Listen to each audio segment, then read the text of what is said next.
Hello friends and welcome to the exams made simple. और 10 नवंबर 2021 का the Hindu newspaper analysis हम देखेंगे। शुरू करने से पहले आपको बता दूं कि यूपीएससी प्रीलिम्स 2022 के लिए हमने एक सीरीज स्टार्ट की है, जिसमें कि प्रीलिम्स के लिए करंट अफेयर्स, मेंस के लिए करंट अफेयर्स, उसके साथ साथ आपके लिए 5 full length test papers and साथ ही उसके साथ हम ऐसे के लिए 10 वीडियोस बताएंगे ऐसे राइटिंग के लिए। तो अगर आप ज्वाइन करना चाहते हैं तो आप बिल्कुल ज्वाइन कर सकते हैं, नीचे डिस्क्रिप्शन कमेंट में आपको लिंक मिल जाएगी। और चूंकि ये वीडियो आपको बहुत ज़्यादा पसंद आने वाला है, मैं पहले से बता रहा हूँ, जो पहली बार देख रहे हैं, जो दूसरी बार देख रहे हैं, जो 100 बार देख चुके हैं, सबको पसंद आने वाला है। तो उसको लाइक कर लेना, है ना, अपनी तरफ से ही लाइक कर लेना, शेयर कर देना। शुरुआत करते हैं आज के सवालों के साथ जिनके जवाब आपको देने हैं। So the first question to you people is consider the following statements. पहला स्टेटमेंट कह रहा है the partition of Bengal in 1905 brought to an end the moderates role in the Indian freedom movement. यानी कि 1905 में जब बंगाल का विभाजन हुआ तो मॉडरेट्स का रोल इंडियन फ्रीडम मूवमेंट में खत्म हो गया। दूसरा स्टेटमेंट कह रहा है the Surat session of Indian national Congress separated the extremists and moderates. यानी कि सूरत सेशन जो था उसने एक्सट्रीमिस्ट को और मॉडरेट्स को अलग अलग कर दिया। कौन सा स्टेटमेंट सही है आपको बताना है। Options are 1 only, 2 only, both या नन। क्वेश्चन नंबर 2 है which of the following defines extremist ideology during the early phase of Indian freedom movement. तो इनमें से कौन सी चीज ऐसी है जो कि एक्सट्रीमिस्ट आइडियोलॉजी को दिखाती है। ए है organizing coup against the British empire through military revolt. दूसरा है stimulating the production of indigenous goods by giving them preference over imported commodities. तीसरा है providing national education according to the extremist ideology. या D है obtaining self government by aggressive means in place of petitions and constitutional ways. तो इनमें से extremist ideology को कौन सी चीज रिप्रेजेंट करती है ये आपको बताना है। क्वेश्चन नंबर 3 है the home rule movement of 1916 emphasised on. जो होम रूल मूवमेंट था 1916 का, वो इनमें से किस चीज पे एम्फेसाइज कर रहा था। फर्स्ट है रिवाइवल ऑफ द स्वदेशी। सेकेंड है participation of Indians in self governing institutions for India.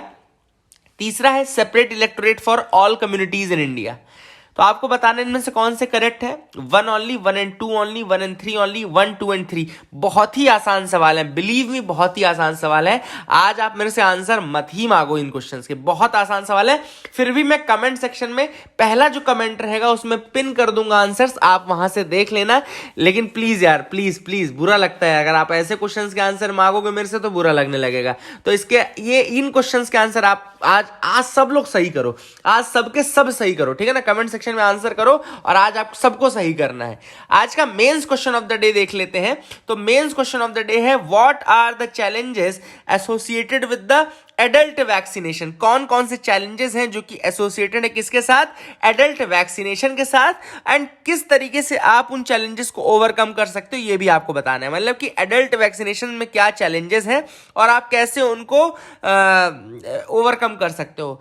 कल का जो क्वेश्चन मैंने दिया था मेंस क्वेश्चन, उसमें काफी लोगों ने आंसर लिखे, बहुत अच्छा है आप कर रहे हैं। जैसे कुछ फर्स्ट टाइमर्स भी थे, मानवी शर्मा का I think answer first timers था, तो स्पेशल क्रेडिट टू हर कि शी स्टार्टेड, एटलीस्ट स्टार्टेड।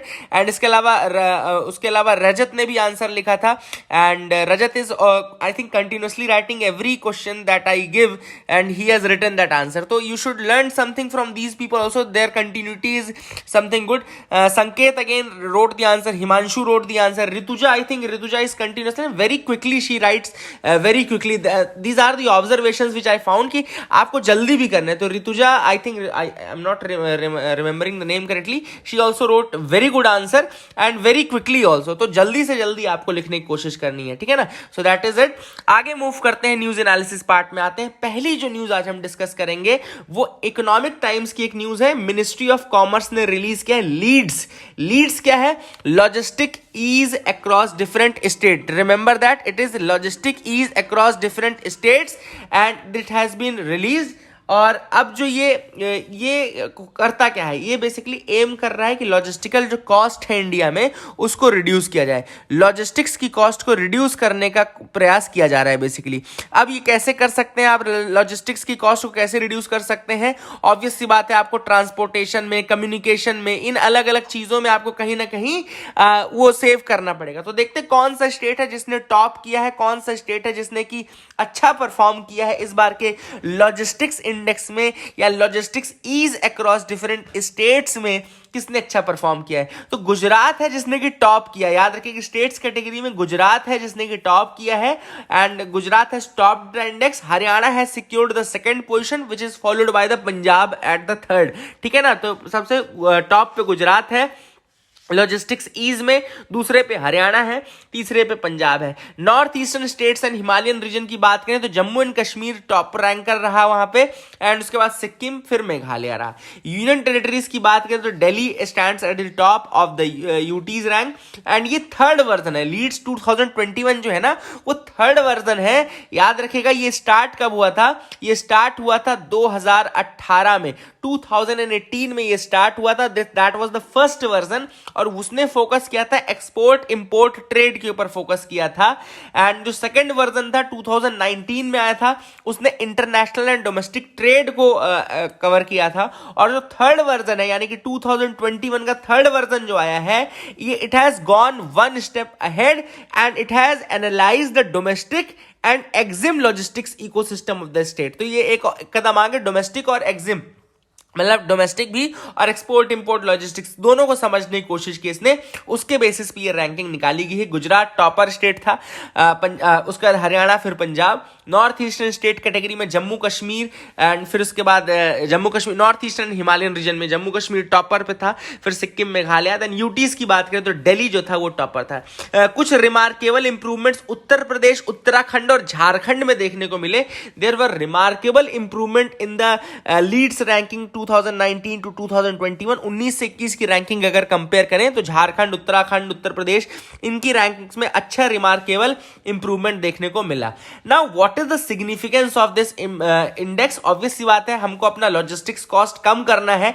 अभी जो प्रेजेंटली हमारा लॉजिस्टिक्स कॉस्ट है वो 12 से 13% ऑफ जीडीपी, यानी कि जीडीपी का 13% तक तो हम पूरा लॉजिस्टिक्स में ही लगा देते हैं। वहीं अगर चाइना से कंपैरिजन करें तो चाइना में बहुत कम है लॉजिस्टिक्स कॉस्ट। तो सोचो अगर हम लॉजिस्टिक्स कॉस्ट में सेविंग कर लें तो हमारी जीडीपी कितनी ज्यादा ग्रो कर सकती है। ठीक है ना, दैट इज द थिंग। और वही हम चाहते हैं कि लॉजिस्टिक्स कॉस्ट को कम से कम 5% डिक्रीज करें बाय द नेक्स्ट 5 ईयर्स। ठीक है ना, बाय द नेक्स्ट 5 ईयर्स हम अपनी लॉजिस्टिक्स कॉस्ट को 5% तक कम कर लें। दूसरी जो न्यूज है वो है ग्लोबल ड्रग पॉलिसी इंडेक्स 2021। तो ये इनॉग्रल था ग्लोबल ड्रग पॉलिसी इंडेक्स 2021। बड़ा सवाल है कौन रिलीज करता है ग्लोबल ड्रग पॉलिसी इंडेक्स को? तो इसको रिलीज किया है हार्म रिडक्शन कंसोर्टियम ने। याद रखिएगा इसको किसने रिलीज किया है? Harm reduction consortium. It has released this global drug policy index, and इसका पर्पस क्या है? So basically it is a unique tool that documents, measures and compares the national level drug policies। मतलब अलग अलग countries जो UN countries हैं, इनकी अलग अलग कंट्रीज की ड्रग पॉलिसीज को कंपेयर करना है, ड्रग पॉलिसीज को, डॉक्यूमेंट को पढ़ना है, उनको मेजर करना है, और उनको उसके बेसिस में उनको एक स्कोर प्रोवाइड करना है कि कितना ज्यादा वो UN principles of human rights, health and development के साथ अलाइंड है। मतलब उनकी जो कंट्रीज की ड्रग पॉलिसी है वो कितनी इफेक्टिव है, एंड यूएन की जो गाइडलाइंस है उससे कितना ज्यादा वो अलाइंड है। So all these things are there. Now what are the rankings for this? India की अगर हम रैंकिंग देखें तो 18 आउट ऑफ 30 है। अगर हम 30 कंट्रीज की बात करें तो इंडिया 18वीं पोजीशन पे है। ओवरऑल स्कोर इंडिया का 46/100 था। और ये जो ड्रग पॉलिसी इंडेक्स है इसको टॉप किसने किया है? इसको टॉप किया है नॉर्वे ने। इसका स्कोर 74 आउट ऑफ 100 था, and was followed by New Zealand, Portugal, UK and Australia. तो ये कंट्रीज है। फिर उसके बाद टॉप नॉर्वे ने किया है, followed by New Zealand, Portugal, UK and Australia. India की रैंकिंग अगर हम बात करें तो 18 आउट ऑफ 30 कंट्रीज है। ठीक है ना, इंडिया 18 आउट ऑफ 30 है। That is the thing which is important. अब कल मैंने आपको एक यूसीसीएन यानी कि जो क्रिएटिव सिटी नेटवर्क के बारे में बताया था कि श्रीनगर को क्रिएटिव सिटीज नेटवर्क में इंक्लूड कर लिया गया है। और उसमें एक चीज मैंने आपको नहीं बताई थी कि श्रीनगर से पहले कौन कौन सी सिटीज है जो इंक्लूडेड है, याद रखेगा इसमें एक मुंबई सिटी का नाम मैंने नहीं लिया था, जबकि मुंबई इज ऑल्सो इंक्लूडेड। तो 2015 में जयपुर को दिया गया था क्रिएटिव सिटी नेटवर्क में, इंक्लूड किया गया था craft and folk art category में। फिर 2015 में ही वाराणसी को इंक्लूड किया गया था क्रिएटिव सिटी ऑफ म्यूजिक के रूप में। फिर चेन्नई को किया गया था क्रिएटिव सिटी ऑफ म्यूजिक के रूप में 2017 में। फिर मुंबई को किया गया था for film category and Hyderabad को किया गया था इन द गैस्ट्रोनॉमी। ठीक है ना, तो गैस्ट्रोनॉमी यानी कि फूड कैटेगरी में हैदराबाद को भी किया गया है। तो ये आपको सिटीज के नाम याद रखने हैं। ये 5 सिटीज हैं जिनको ऑलरेडी दिया गया है, ठीक है ना। एंड इनको याद रखिएगा, Jaipur craft and folk art category, Varanasi creative city of music, Chennai creative city of music, then Mumbai फिर for the film and Hyderabad for the gastronomy. ठीक है, तो याद रख सकते हैं आप। अब ये कैटेगरीज कौन कौन सी है देखो, 7 कैटेगरीज में क्रिएटिव सिटी को किया जाता है। क्राफ्ट एंड फोक आर्ट पहली है, डिजाइन दूसरी है, फिल्म तीसरी है, गैस्ट्रोनॉमी यानी कि फूड चौथी है, म्यूजिक 5वीं है, मीडिया आर्ट्स 6वीं है और लिटरेचर जो है वो 7वीं है। याद रखिए, these are 7 categories, these are 7 categories for that. And creative cities network का जो कंसेप्ट है वो कब स्टार्ट हुआ था, तो वो 2004 में स्टार्ट हुआ था, started in 2004। So that is another thing which you can remember, इसको याद रखिएगा। आगे मूव करते हैं न्यूज एनालिसिस पार्ट में। एक इंपॉर्टेंट न्यूज है, wise MHA tasked to monitor the foreign funds for NGO ask the supreme court. तो सुप्रीम कोर्ट ने सेंटर से ये पूछा है कि आप ये बताओ कि जो एनजीओ फॉरेन फंड्स रिसीव करते हैं उसकी मॉनिटरिंग होम मिनिस्ट्री क्यों कर रही है। तो होम मिनिस्ट्री का जवाब भी आप लोग सुन लीजिए, क्योंकि कल को फ्यूचर में क्वेश्चन आ सकता है कि क्यों करती है या ये। तो इसमें आपको याद रखना है कि कई बार आईबी की एक रिपोर्ट आई थी, इंटेलिजेंस ब्यूरो की एक रिपोर्ट आई थी, जिसके मुताबिक उन्होंने ये बताया था कि कई एनजीओज ऐसे हैं जिनमें जो फंडिंग आ रही है, इंटरनेशनल फंडिंग, उसका यूज किया जा रहा है in order to aggravate the issues of terrorism और नक्सलिज्म, और मनी लॉन्ड्रिंग भी कई तरीकों से हो रही है। तो ये सारी रिपोर्ट जो थी वो आईबी ने दी थी, वेल डॉक्यूमेंटेड प्रूफ्स। कई एनजीओज को बैन भी किया गया था, 10,000 से ज्यादा एनजीओज के रजिस्ट्रेशन कैंसिल किए गए थे फिर होम मिनिस्ट्री द्वारा। तो ये इंडियन गवर्नमेंट का आंसर था कि आईबी ने रिपोर्ट दी थी कि ये टेररिज्म, नक्सलिज्म ऐसी चीजों को बढ़ावा देते हैं कई NGO, and why should any foreign entity जो कि इंडिया के बाहर बैठी हुई है वो डिटरमाइन करे कि हमारे इंडिया का फेट क्या होगा। And that is the reason why home ministry हर एक ट्रांजैक्शन को चेक करती है, फॉरेन फंड्स में आने वाले हर एक उसको चेक करती है। अभी रिसेंटली भी कुछ चेंजेस किए गए थे एक्चुअली उसमें, जिसमें एक और चीज कही गई थी कि जैसे अगर एनजीओ को फॉरेन फंड लेना है तो इनको कहां पे, एक दिल्ली की एक स्पेसिफिक एसबीआई ब्रांच में इनको खाता खुलवाना पड़ेगा और उसी खाते में आप फिर पैसा ले सकते हैं। कोई ये सारी चीजें भी कंडीशंस लगाई गई हैं recently. So these are some stringent conditions and ये होम मिनिस्ट्री ने कहा है कि for the safety, security, national integrity, national security, ये सारे रीजंस हैं कि क्यों होम मिनिस्ट्री इसको असेस करती है, ना कि फाइनेंस मिनिस्ट्री। ठीक है ना। और सुप्रीम कोर्ट ने जो क्वेश्चन पूछा that is based upon a petition. Obvious सी बात है, किसी ने पिटीशन किया था, उसके बाद सुप्रीम कोर्ट ने ये चीज पूछी है। अब एफसीआरए की अगर हम बात करें तो ये फॉरेन कंट्रीब्यूशन रेगुलेशन एक्ट 2010 का एक्ट है। एक्चुअली इनिशियली जो ये एक्ट था वो 1976 में आ गया था। इनिशियली जो एक्ट आया था एफसीआरए का 1976 में आया था, फिर ये अमेंडेड फॉर्म में एफसीआरए 2010 के रूप में आया, जिसके रूल्स 2011 में आए थे। और इसमें फॉरेन फंडिंग को कंट्रोल किया जाता है, देखा जाता है, उसको रेगुलेट किया जाता है। मिनिस्ट्री ऑफ होम अफेयर्स जो है इसकी नोडल मिनिस्ट्री है, और इसमें जो भी एनजीओ है उसको फॉरेन फंड अगर लेना है तो उसको एफसीआरए के साथ रजिस्टर करना पड़ेगा, और ये जो रजिस्ट्रेशन है वो हर 5 साल में उनको रिवाइव भी करना पड़ेगा। They have to register themselves every 5 year. तो ये एक्ट के अंदर ही मैंडेटरी कंडीशन है कि जो ऑर्गेनाइजेशंस हैं they need to register themselves for every 5 year, हर 5 साल में उनको रजिस्टर करना पड़ता है। ठीक है ना। That is the thing which is important. And याद रखिएगा, इसको इंप्लीमेंट कौन करता है, ministry of home affairs, obvious सी बात है, इसको इंप्लीमेंट करती है। और जो एनजीओज उनके पास बहुत कंडीशन, क्योंकि आधार के साथ लिंक कराना पड़ेगा, और दूसरी चीज ये भी है कि जो पैसा है उनको एसबीआई के अकाउंट में लेना पड़ेगा, एसबीआई अकाउंट दिल्ली में ही खुला होना चाहिए। तो ये सारी कंडीशंस लगा दी गई हैं, एंड ये कंडीशंस ये फुलफिल भी करेंगे, है ना। अभी रिसेंटली कुछ अमेंडमेंट्स और किए गए थे जिसमें उन्होंने थोड़ा मतलब रिलैक्सेशन दिया था for receiving of foreign fund. जैसे उन्होंने ये कह दिया था कि जब तक आपका डायरेक्ट पॉलिटिकल लिंकेज नहीं है, यानी कि आप एक्टिव पॉलिटिक्स में इन्वॉल्व नहीं हो, तब तक आपको मनाही नहीं रहेगी। एक्टिव पॉलिटिक्स में जो इन्वॉल्व है केवल वही फॉरेन फंड नहीं ले सकते हैं, बाकी लोगों के लिए कर दिया था। तो ये कुछ चेंजेस रिसेंटली भी किए गए हैं। आई hope you got clarity regarding that. आगे बात करते हैं गोवा मैरीटाइम कॉन्क्लेव की। तो तीसरा एडिशन गोवा मैरीटाइम कॉन्क्लेव का है, जो कि कंप्लीट हुआ है अभी, है ना। 3 दिनों तक ये था। गोवा मैरीटाइम कॉन्क्लेव का ये थर्ड एडिशन है। इसमें 12 इंडियन ओशन लिटोरल स्टेट्स आए थे। हम उनकी बात कर लेते हैं, उनके नाम देख लेते हैं। तो जो जीएमसी है वो इंडियन नेवी का आउटरीच प्रोग्राम है, आउटरीच इनिशिएटिव है, ताकि एक मल्टीनेशनल प्लेटफॉर्म बनाया जा सके जिसमें कलेक्टिव विजडम आ सके, जहां पे इंडियन ओशन रीजन में जो कंट्रीज हैं वो अपना कलेक्टिव विजडम शेयर कर सकें। तो that is the target for this. इसके अलावा जो थीम थी इस साल की वो थी maritime security and emerging non traditional threats. Maritime security and emerging non traditional threats, a case for proactive role of the IOR navies. A case for proactive role of IOR navy's.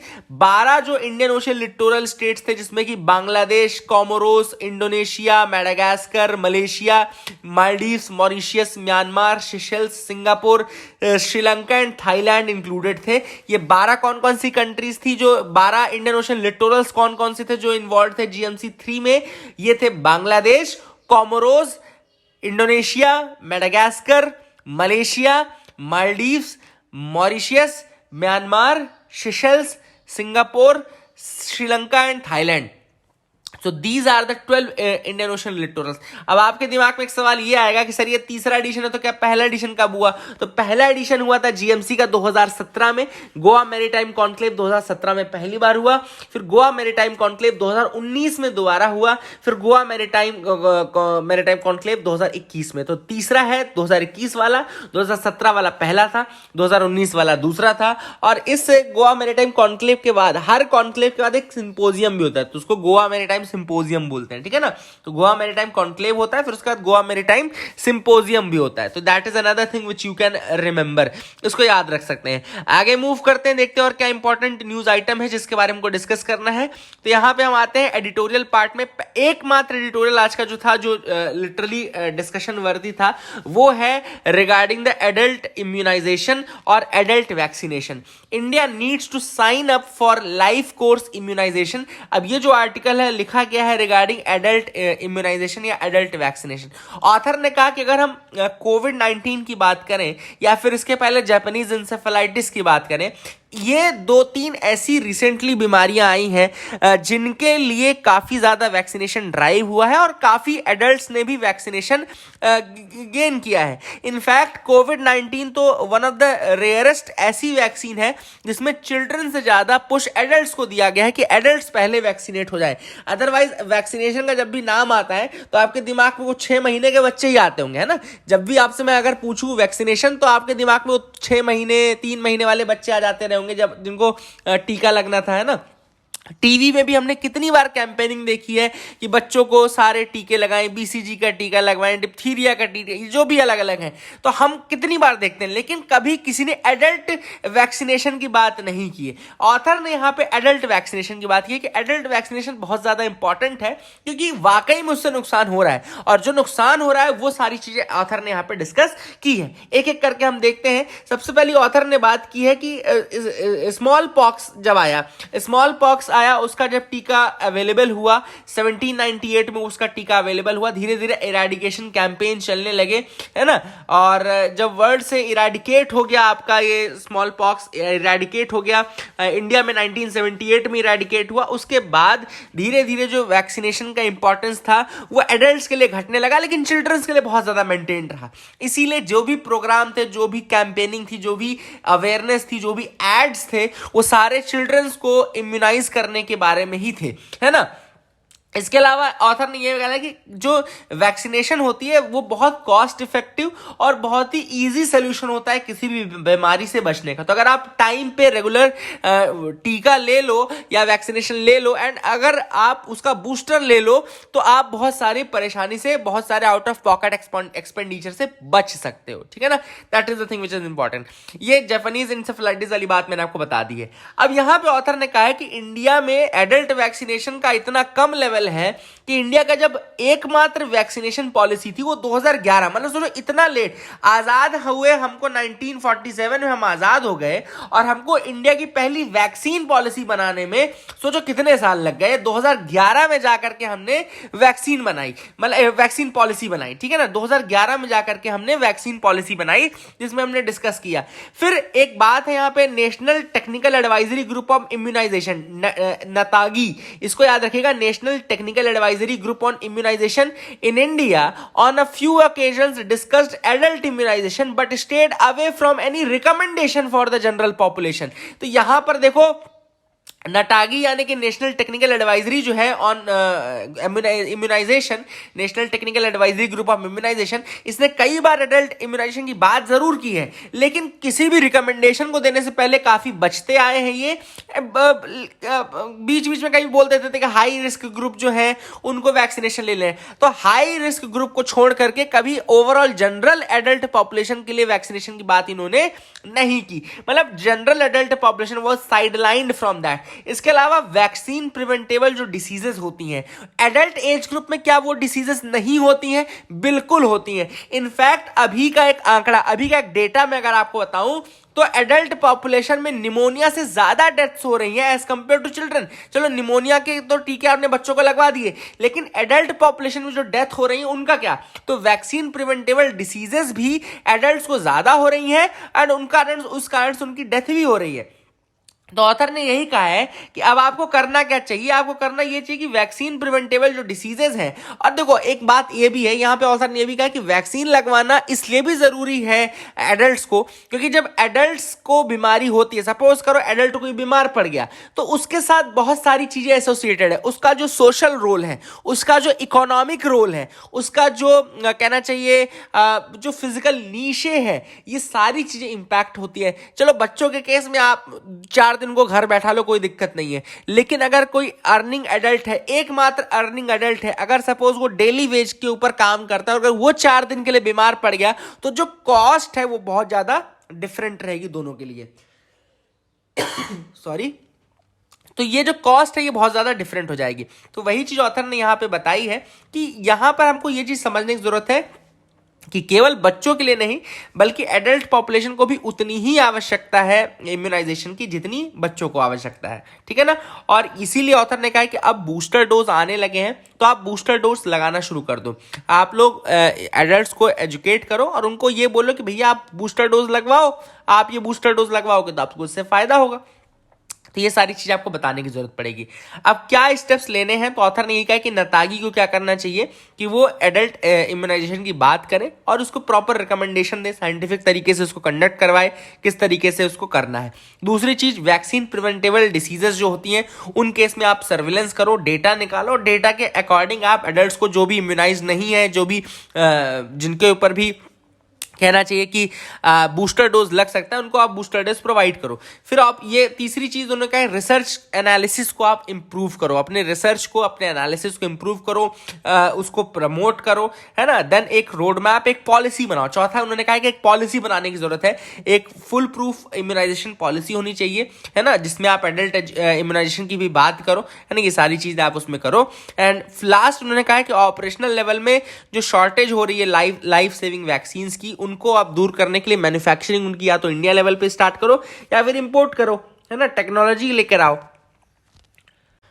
आगे move करते हैं, देखते हैं और क्या important news items है जिनके बारे में डिस्कस करना है।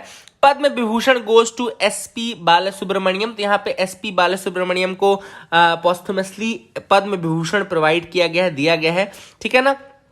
That is I think Padma Bhushan दिया गया है सिंगर चित्रा को। आप देख सकते हैं singer Chitra has also been given the Padma Bhushan award.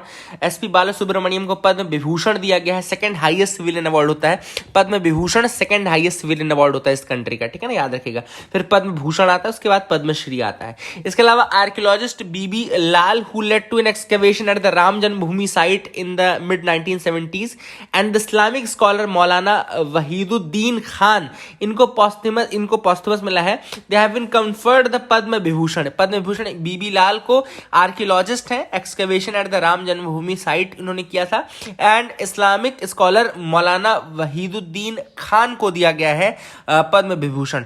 फिर Sudarshan Sahu who is a sculptor from Orissa, आपको पता होगा सुदर्शन साहू को, who is an sculptor from Orissa, ही इनको, and renowned doctor and educationist from Karnataka Belle Monappa Hegde को, and US based scientist Narinder Singh Kapany को they have been given the Padma Vibhushan award. याद रखिएगा, इनको भी पद्म विभूषण अवार्ड दिया गया।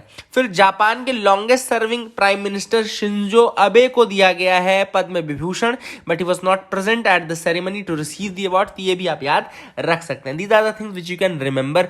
भारत रत्न 2019 से अभी तक किसी को नहीं दिया गया, तो ये भी आप फैक्ट लिख लीजिए कि Bharat Ratna has not been given since 2019। 2019 से अभी तक किसी को नहीं दिया गया था। अगर आप बता सके कि लास्ट किसको दिया गया था तो दैट बहुत कृपा होगी आपकी, बहुत बड़ी कृपा होगी अगर आप बता पाए जो, ठीक है ना। अगला जो न्यूज है वो है Hari Kumar to take over as the navy chief. तो यहाँ पे करमवीर सिंह के बाद, एडमिरल करमवीर सिंह के बाद अब जो नए नेवी चीफ आएंगे, यानी कि चीफ ऑफ नेवल स्टाफ जिनको कहा जाता है, वो आएंगे हरि कुमार। याद रखिएगा, Hari Kumar will be the new chief of naval staff after the Karambir Singh. तो that is the thing which you can remember as a fact. ये फैक्चुअल न्यूज की तरफ आप याद रख सकते हो।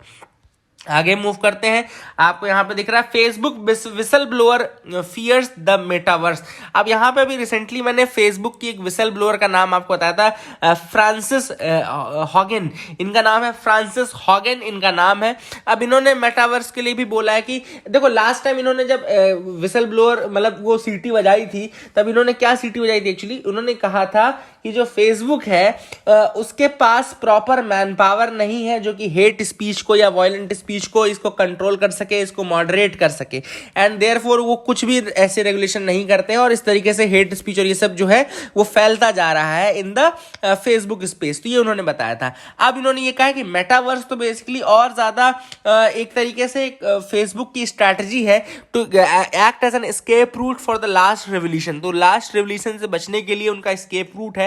और दूसरी चीज उन्होंने ये कहा है कि ये वर्चुअल रियलिटी पे काम करेगा, चूंकि मेटावर्स कल मैंने आपको एक्सप्लेन किया था पूरा मेटावर्स, तो ये वर्चुअल रियलिटी पे काम करता है। अब ये वर्चुअल रियलिटी पे काम करेगा तो ये और ज्यादा एडिक्टिव स्पेस है, और ज्यादा उसमें मतलब कि इमर्सिव स्टेट है, और यही कहा कि लोगों को और ज्यादा उसमें एडिक्टिवनेस रहेगी, इमर्सिवनेस रहेगी, और वो अपनी इंफॉर्मेशन देते जाएंगे और कंपनी उसका फिर से दोबारा एक मोनोपोली बना लेगी। तो that is what has been said by the Francis Haugen regarding this metaverse and all. I hope you got clarity regarding that, आपको समझ में आ गया होगा।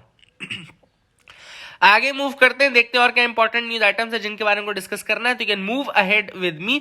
तो हम आते हैं यहाँ पे टेक्स्ट एंड कंटेक्स्ट पेज पे। टेक्स्ट एंड कंटेक्स्ट का जो पहला आर्टिकल है वो है पाकिस्तान तालिबान के रिगार्डिंग। तो यहाँ पे बहुत ज्यादा तो हम ड्वेल नहीं करेंगे इस टॉपिक पे, बट मैं आपको थोड़ा सा टीटीपी के बारे में बता दूं। पाकिस्तान तालिबान जो है, तहरीक तालिबान पाकिस्तान जिसको भी कहा जाता है, पाकिस्तान तालिबान भी कहते हैं, it's an umbrella group of militant outfits in the countries north western region which is bordering the Afghanistan. तो जो कंट्री का नॉर्थ वेस्टर्न बॉर्डर है जो कि अफगानिस्तान के साथ बॉर्डर शेयर करता है, वहां पर ये लाई करते हैं और ये प्रेशराइज करते, जैसा कि तालिबान अफगानिस्तान में चाहता है वैसा ये पाकिस्तान में चाहते हैं। मतलब they are acting against that. क्यों ऐसा करना है ये लोग पाकिस्तान के अंतर्गत? क्योंकि पाकिस्तान ने अमेरिका के प्रेशर में आकर के 2001 से लेकर के 2014 तक अलकायदा के बहुत सारे उनको मिलिटेंट्स को हंट किया है, उनके फंडिंग्स को बंद करने की कोशिश की, और वैसे ज्यादा FATF के रेगुलेशन, ये सारी चीजें अगर हम देखें तो पाकिस्तान ने काफी ज्यादा ये सब काम किए, और US का बहुत ज्यादा प्रेशर था। एंड तो इस कारण से जो ये ग्रुप है, ये जो लोकल ट्राइबल्स थे, उन्होंने एक आर्म्ड रेजिस्टेंस स्टार्ट कर दिया पाकिस्तान के अगेंस्ट, और तब जाकर के ये पाकिस्तान तालिबान बना, ठीक है ना। And it is led by Baitullah Mehsud, this is led by Baitullah Mehsud who is an ethnic Pashtun है बैतुल्ला महसूद, उसके अंतर्गत ये काम चल रहा है। और ये लोग देवबंदी जो इस्लामिक पार्टी है उसको ये फॉलो, उसकी फिलॉसफी को, देवबंदी फिलॉसफी को फॉलो करते हैं। ये एक सिमिलैरिटी भी है जो अफगानिस्तान का तालिबान है, जो पाकिस्तान का तालिबान के बीच में ये सिमिलैरिटी भी है, ठीक है ना। Both are Pashtuns, both have Pashtun roots, दोनों की पश्तून रूट्स हैं, both have links with the Deobandi seminary network, तो दोनों का ही देवबंदी सेमिनरी नेटवर्क से मतलब वो है, लेना देना है, वास्ता है, और दोनों ही पश्तून रूट्स रखते हैं, ठीक है ना।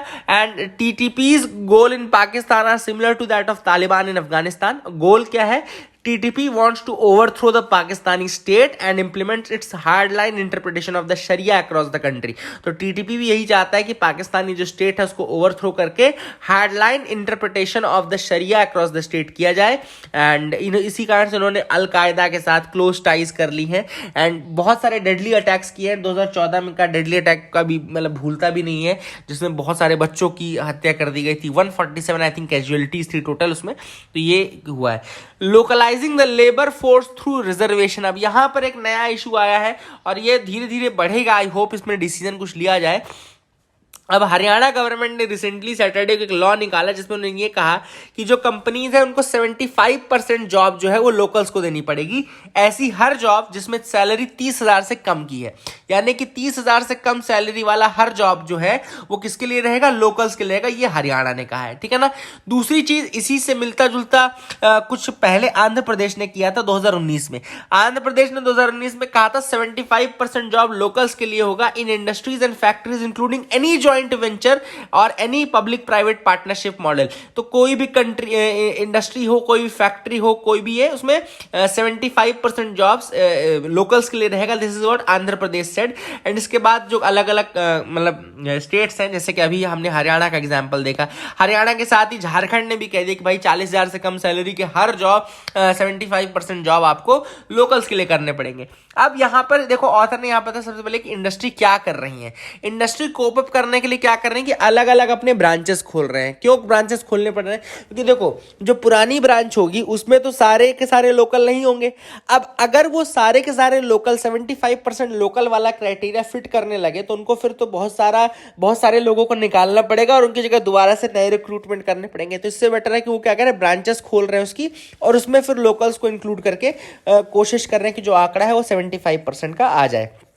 दूसरी चीज, स्टेट गवर्नमेंट्स भी बहुत ज़्यादा इसमें अभी तो पुश नहीं कर रही हैं फॉर फॉलोइंग। क्यों? उनको भी पता है क्योंकि कंपनीज काम नहीं कर पा रही हैं। ऑब्वियसली कोविड-19 के बाद ऑलरेडी उनका काम बिखरा हुआ है, तो किस तरीके से करेंगे, तो इसको बहुत फोर्सफुली अभी अप्लाई भी नहीं किया जा रहा है। ऑथर ने बताया कि देखो इस इशू के बहुत सारे नुकसान हैं, इस चीज़ के बहुत सारे नुकसान हैं। क्यों? क्योंकि पहली चीज़ तो ये कि ये sons of the soil politics है। Sons of the soil politics एक ऐसा पॉलिटिकल मतलब एक थ्योरी होती है, पॉलिटिकल थ्योरी, कि आप sons of the soil politics खेलो और आपको आपके लोकल वोट्स जो हैं वो मिल जाएंगे। तो sons of the soil politics है। दूसरी चीज ऑथर ने ये कहा है कि कई दूसरे स्टेट्स ऐसे हैं जहां के वर्कर्स बहुत ज्यादा हार्ड वर्किंग है, और कंपनीज का ये कहना सही भी है कि भाई हम हार्ड वर्कर को लेंगे ना, किसी ऐसे व्यक्ति को क्यों लें जिसको ज्यादा जरूरत ना पड़े। तो कई बार ऐसा होता है कि लोकल्स को इतनी ज्यादा नीड भी नहीं रहती उस तरीके के काम की, लेकिन अब उनको क्या है कि वैकेंसीज रह जाएंगी। कई बार कुछ काम होते हैं जो लोकल्स, कई स्टेट्स की आइडियोलॉजी रहती है, कई लोगों की आइडियोलॉजी रहती है कि भैया हम इस तरीके का काम नहीं करेंगे। सपोज करो अब मान लो कोई कंपनी है जो कि उसी तरीके का काम करना चाहती है, तो उनको तो फिर लेबर ही नहीं मिल पाएगा। तो that is the reason why कि क्यों लोकल्स को इस तरीके से आप मैंडेटरी कर दोगे अगर, तो कई बार वैकेंसीज रह जाएंगे और प्राइवेट कंपनीज काम कैसे करेंगी? ये प्राइवेट कंपनी तो थोड़ी वैकेंसी का कोई सिस्टम रहता है, इनको तो फुल अपने उसमें काम करना रहता है। That is the thing. एक और इशू इसके साथ आएगा जो है ईज ऑफ डूइंग बिजनेस। तो यहाँ पे इन्वेस्टर्स और ईज ऑफ डूइंग बिजनेस बिल्कुल खत्म हो जाएगी। इन्वेस्टर्स को बिल्कुल मजा नहीं आएगा और इन्वेस्टर्स वहां से चले आएंगे। तो कहीं ना कहीं इसका जो इम्पैक्ट है वो इकोनॉमिकली आपको देखना पड़ेगा और इन्वेस्टर्स के रूप में आपको बहुत बड़ा लॉस भी हो सकता है। तो that is the thing. Industries already gloomy state में है, उसमें उसके बाद ऐसी कंडीशन लगाना that is not at all intelligent for the states. This is what the author says. I hope you got clarity regarding that. I hope आपको समझ में आ रहा होगा. So these are the articles. And इसके अलावा last जो article था वो था जो माइग्रेंट लेबर्स हैं उनके बारे में. तो माइग्रेंट लेबर्स के बारे में चीज़ बताई गई थी जिसमें गुजरात का सैंपल लिया गया कि गुजरात में माइग्रेंट लेबर बहुत है, बट अगर मतलब 40 लाख लगभग माइग्रेंट लेबर्स हैं गुजरात में, लेकिन लेबर्स की कंडीशन बहुत ज़्यादा पुअर है. होता क्या है कि कंपनीज क्या करती हैं, दे सेगमेंट द लेबर मार्केट. मतलब क्या करते हैं वहाँ पे, जैसे स्टेट में सेगमेंटेड मार्केट है, मतलब एक माइग्रेंट वर्कर्स अलग एक मार्केट में काम कर रहे हैं. सेगमेंटेशन हो गया है जिसमें कि जो बिल्कुल डेस्परेट है, माइग्रेंट वर्कर्स तो भाई डेस्परेट हैं, तो उनको बेसिकली ले करके एक्सप्लॉइट किया जा रहा है. कैसे एक्सप्लॉइट किया जा रहा है, उनको वर्किंग कंडीशंस सुटेबल नहीं दे रहे हैं, उनको मिनिमम वेज प्रोवाइड नहीं कर रहे हैं, उनको ओवर टाइम के बेनिफिट नहीं दे रहे हैं, उनको लीव्स नहीं दे रहे हैं, उनको सोशल प्रोटेक्शन नहीं दे रहे हैं, है ना. कई लोग स्किल्ड काम कर रहे हैं लेकिन उनको अनस्किल्ड वेजेस प्रोवाइड किए जा रहे हैं. इस तरीके से मतलब उनको स्लम्स में रहने पर मजबूर किया जा रहा है. इलीगल सेटलमेंट्स वो बना रहे हैं. तो ये सारे इशूज हैं. ये क्यों आ रहा है, because of the exploitation of the migrant labours. यहाँ पे कुल मिलाकर के माइग्रेंट लेबर का एक्सप्लॉयटेशन किया जा रहा है. और ऑथर ने कहा कि गुजरात में बहुत सारी ऑन पेपर बहुत पॉलिसी है, जैसे कि inter state migrant workman act है. गुजरात में inter state migrant workman act है, लेकिन अगर आप देखेंगे तो उसको फॉलो नहीं किया जाता. उस एक्ट को केवल पेपर में रखा गया है, ना कि उसको अगर आप पूरी तरीके से फॉलो करेंगे तो आपको मिनिमम वेज भी देना पड़ेगा, वर्किंग आवर्स को भी रेगुलर करना पड़ेगा, ओवर टाइम की पेमेंट भी करनी पड़ेगी और डिसेंट वर्किंग कंडीशन भी देनी पड़ेगी. ये सारी चीजें जो मैं बता रहा हूं उसको लिख जरूर लेना कि क्या देना चाहिए और क्या नहीं करना चाहिए. ये दोनों चीजें मैंने आपको बता दी इस article. I hope you got clarity. अब एक जो लास्ट चीज थी, द पैराडॉक्स ऑफ वैल्यू. ये मैं आपको बताता हूं कि क्या है paradox of value. Paradox of value ये कहता है कि कई चीजें ऐसी हैं जो कि लाइफ के लिए बहुत एसेंशियल है पर उसकी वैल्यू बहुत कम है. जैसे कि यहाँ पे वाटर वर्सेस डायमंड का कंपैरिजन किया गया है कि वाटर जिसके कारण हम जीते हैं, मतलब जिसका के बिना सर्वाइवल पॉसिबल ही नहीं है, वो मतलब कितने कम रेट में मिलता है, और वहीं डायमंड जिसके बिना हम जी सकते हैं, सब कुछ कर सकते हैं, लेकिन वो बहुत महंगा है. तो ये है पैराडॉक्स ऑफ वैल्यू. मतलब कि जो लाइफ के लिए एसेंशियल चीज है उसकी वैल्यू कम है, लेकिन जो नॉर्मल ऐसी चीज है उसकी वैल्यू ज्यादा है. तो ये क्यों होता है, तो इस पैराडॉक्स को एक्सप्लेन करने के लिए एडम स्मिथ ने एक्सप्लेन किया था इसको बाय द लेबर थ्योरी. तो पैराडॉक्स ऑफ वैल्यू को एक्सप्लेन करने के लिए लेबर थ्योरी दी थी एडम स्मिथ ने. उन्होंने कहा था लेबर थ्योरी के अकॉर्डिंग ये नहीं देखा जाता, मतलब एडम स्मिथ ने कहा था कि अगर आपको वैल्यू में डिफरेंस समझना है तो आपको यह समझना पड़ेगा कि कितना लेबर लगा है उस एलिमेंट को निकालने में, या उस चीज को बनाने में कितना वैल्यू, कितना टाइम लगा है. That is the thing which determines the value. तो इन्होंने कहा था कि कितना लेबर लगता है टू मतलब टू अर्न दैट थिंग, वो डिसाइड करता है कि उसकी प्राइस कितनी होगी. ये थी लेबर वैल्यू. इसके बाद 19th सेंचुरी में काफी इकोनॉमिस्ट आए जिसमें कि कार्ल मेंगर, विलियम स्टैनली जेवन्स, इसके अलावा लियोन वॉलरस, ये सब कुछ इकोनॉमिस्ट है जिन्होंने एक्सप्लेन करने की कोशिश की.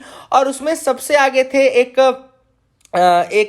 यूजन वॉन बॉम बेवर्क. याद रखेगा, यूजन वॉन बॉम बेवर्क, ये लिखा हुआ नाम सबसे ऊपर ही है ना.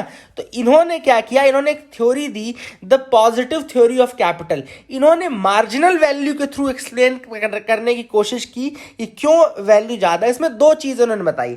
मार्जिनल वैल्यू का कंसेप्ट जो है वो कंसेप्ट क्या कहता है, मार्जिनल वैल्यू का कंसेप्ट कहता है, पहली चीज मार्जिनल वैल्यू का कंसेप्ट क्या कहता है कि जो लास्ट यूनिट होती है उसको आप कैसे डिटरमाइन करते हैं, वो वैल्यू डिटरमाइन करते हैं. For example paradox of value में एक चीज बताई गई कि भैया अगर मान लो डायमंड है और अगर मान लो मतलब जो वेजेस की बात करें तो एक फार्म लेबर की वेजेस एक डायमंड कटर से या डायमंड पॉलिशर से कम क्यों रहती है ना. सिंपल सी बात आप मुझे बताओ कि एक फार्म लेबर की जो वैल्यू रहती है, इनकम रहती है, वो एक डायमंड कटर या डायमंड पॉलिशर ये जो अलग काम करते हैं उनसे कम क्यों रहती है, जबकि वो तो खाने का काम करे. तो यहाँ पे ऑथर ने कहा कि जैसे एक फार्मर है, मान लो उसके पास सपोज करो 4 बोरी गेहूं है, सपोज करो 4 बोरी गेहूं रखा हुआ है उसने.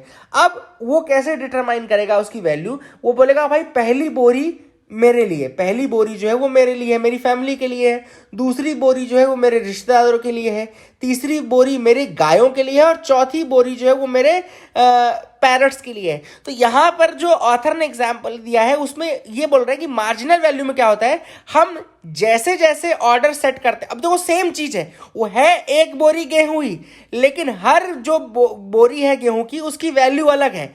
जो सबसे पहली बोरी थी वो उसने अपने लिए और अपनी फैमिली के लिए रखी, तो उस बोरी की वैल्यू सबसे ज्यादा हो गई। मतलब अगर कोई भी केस हो गया, कुछ भी ऐसी एक्सट्रीमिटी आ गई, तो वो पहली एक बोरी तो जरूर रखेगा जो उसकी और उसकी फैमिली को, मतलब उसने सबसे अधिक जो वैल्यू की वो अपनी फैमिली और अपनी लाइफ की। वे दूसरी जो बोरी थी वो अपने रिश्तेदारों के लिए रखती थी उसने, तीसरी बोरी देखो उसने अपने जानवरों के लिए रखी, और चौथी बोरी जो है वो पैरट्स के लिए रखी। तो कुल मिलाकर के हम अपने डिसेंडिंग ऑर्डर में वैल्यू क्या है, हर उसकी वैल्यू अलग थी, मतलब हर बोरी की वैल्यू। लेकिन डायमंड का अगर केस देखेंगे तो क्या डायमंड के केस में आपको 4 टुकड़े हैं डायमंड के, तो क्या आप चारों को अलग वैल्यू दे सकते हो? आप नहीं दे सकते।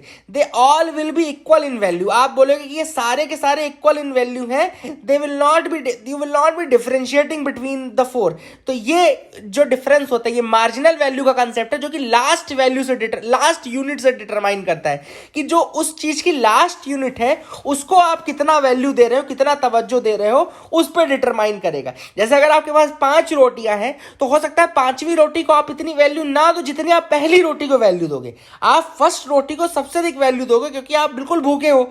लेकिन जैसे ही आपने धीरे धीरे 4 रोटियां खा ली तो 5वीं रोटी आपको मिले या ना मिले, you will not be affected by that, you will not be affected by that. तो ये जो चीज थी, ये मार्जिनल वैल्यू का कंसेप्ट था।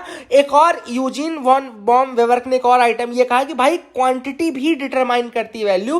तो गेहूं जो की मात्रा जो है और डायमंड की मात्रा जो है, उन दोनों में डिफरेंस है। डायमंड थोड़ा लिमिटेड है और उनको ऐसा बनाना इतना आसान नहीं है, वो उनकी लिमिटेड है, वो एग्जॉस्टिंग कैपेबिलिटी है उनके अंदर, तो इस कारण से भी वैल्यू उसकी ज्यादा रहे। तो this is the paradox of value. I hope you got clarity, आपको समझ में आ गया होगा।